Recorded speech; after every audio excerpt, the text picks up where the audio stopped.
Eric Deters, the Bulldog on Real Talk 1160, and as I slide into politics, I want to cover a few things on the Afghanistan front.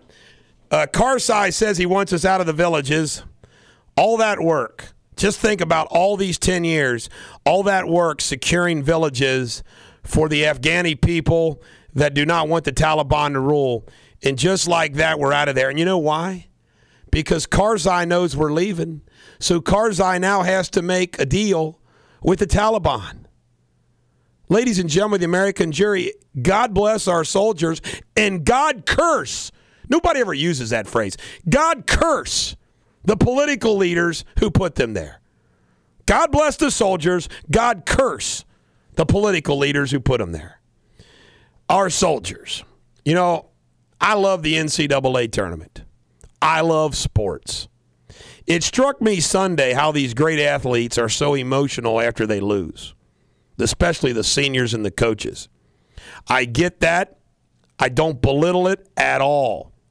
For example, I'm one of these non-politically correct people that when athletes talk about being warriors, I get that. Man, you're playing football and basketball. You want that attitude of, we're warriors. Let's get in there and fight.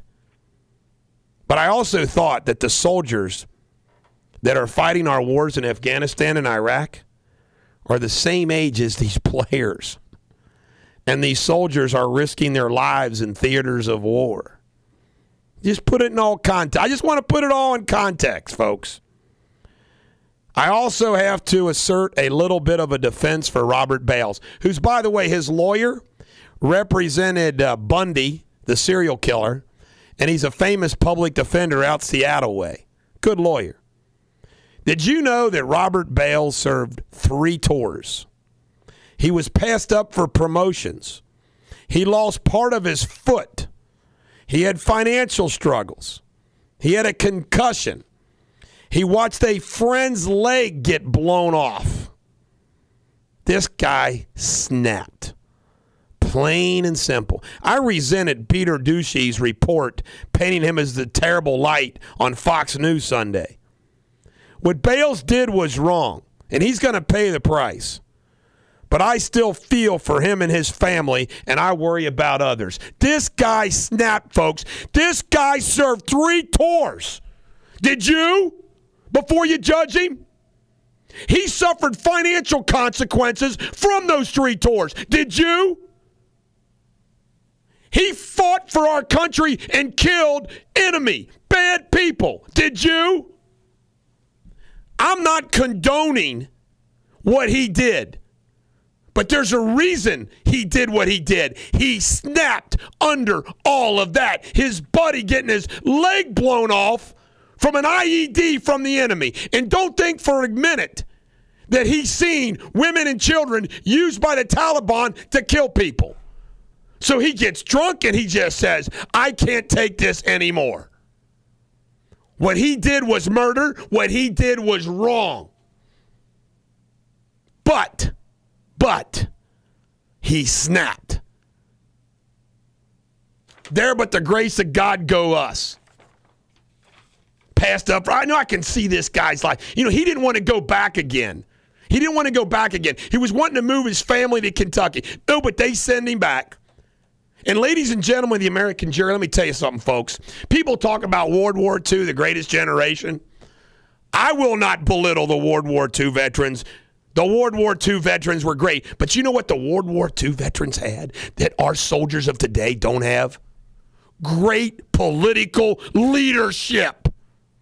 Compare George Bush, Barack Obama, Hillary Clinton, and all the people around these presidents and this Congress. Let's compare them to FDR, Harry Truman, Stimson, George Marshall.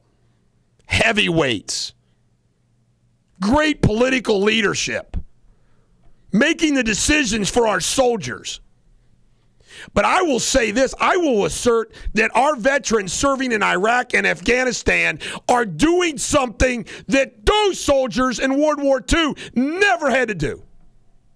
serve 10 years in theaters of combat, do tour after tour after tour after tour. Some of these people have done 6, 7, 8 tours. This guy did 3. How much do we have to ask of our American soldiers?